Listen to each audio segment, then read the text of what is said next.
учебен център интернет. Днес ще говорим за неопределителния член в английският език или по-точно за а или ан.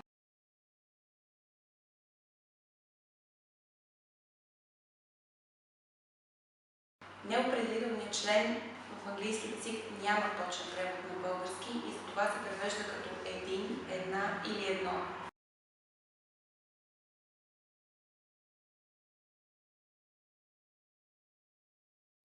Примери за неопределителен член са думи като an apple, an egg, a box, a letter.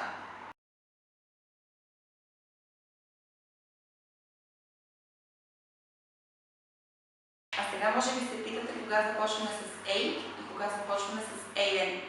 С A започваме, когато следващата дума започва с съгласна, а AN използваме, когато следващата дума започва с гласен звук.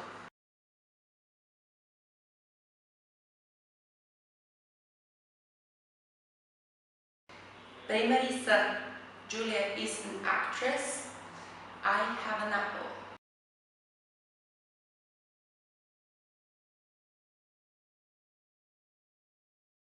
Изпускаме ползването на A и AN в следните случаи.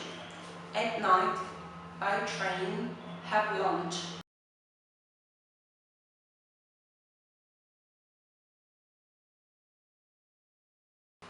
Go to school, on time, in time.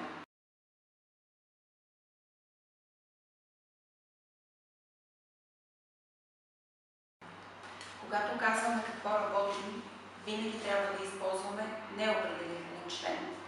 I am a lawyer. I am an engineer.